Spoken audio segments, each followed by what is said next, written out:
Bonjour, je m'appelle Laurent Leroutier. Je suis portfolio développeur simulation chez Siemens Digital Industries Software.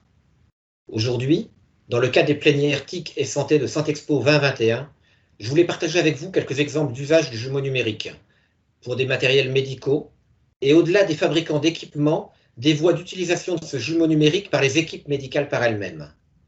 Ces exemples proviennent de travaux réalisés par la division qui développe le logiciel de simulation multiphysique SimCenter AmSim à Lyon, de clients industriels, mais aussi des équipes de recherche et développement qui travaillent sur des projets français ou européens. On a longtemps considéré la mise en place de maquettes numériques, CAO 3D, comme étant la première étape de la digitalisation de ces sociétés. Puis, lors de la deuxième étape, les entreprises ont utilisé des outils de calcul éléments finis ou mécanique des fluides pour aider à la conception des matériels plus ou moins complexes.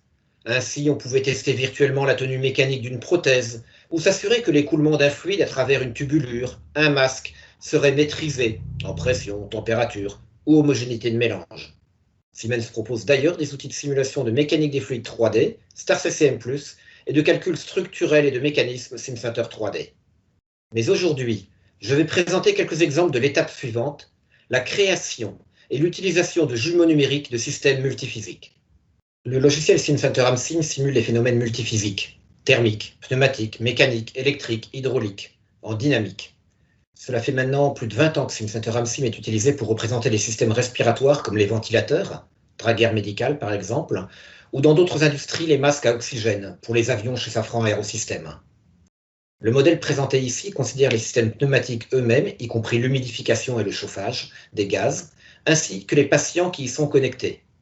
En effet, la perte de charge due à la trachée, les volumes ou souplesse des poumons impactent directement les niveaux de pression et débit qui sont régulés. Ce sont des paramètres du modèle que l'on peut modifier. La variabilité des patients, hommes, femmes, poids, âge, peut être étudiée pour s'assurer de la bonne performance des systèmes et de leur contrôle pour différentes configurations envisagées. Ces études sont souvent réalisées par le constructeur du respirateur. C'est un challenge encore plus important lorsque le ventilateur est partagé pour 2 patients et que chacun d'entre eux doit recevoir la quantité d'oxygène appropriée.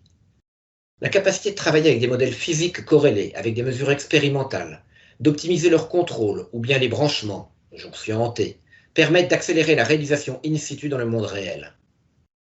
Au-delà, des nouvelles applications telles SimCenter Web App Server permettent la construction et le partage en quelques clics de ces résultats avec des interfaces homme-machine similaires à celles des équipements réels. Ainsi, tout un chacun, y compris des techniciens non experts en simulation, peut étudier l'impact des paramètres de contrôle ou bien la diversité des patients sur le fonctionnement de ces systèmes. Ces simulations peuvent l'aider dans le choix qu'il doit faire en conditions réelles. Les 2 exemples suivants proviennent de projets de recherche. L'un juste terminé, le projet Aquas, et l'autre en cours jusqu'à 2023, le projet Fossetta. Siemens s'est positionné sur une partie du projet Aquas concernant la sécurité de la seringue, qui est un objet connecté. Un modèle multiphysique précis de la seringue a été couplé à un modèle simplifié du patient, et particulièrement du système cardiaque.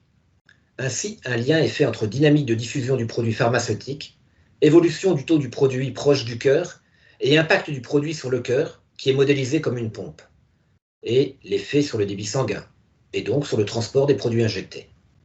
Dans l'illustration, nous avons un modèle du système complet et 2 modèles plus détaillés du cœur et de la seringue.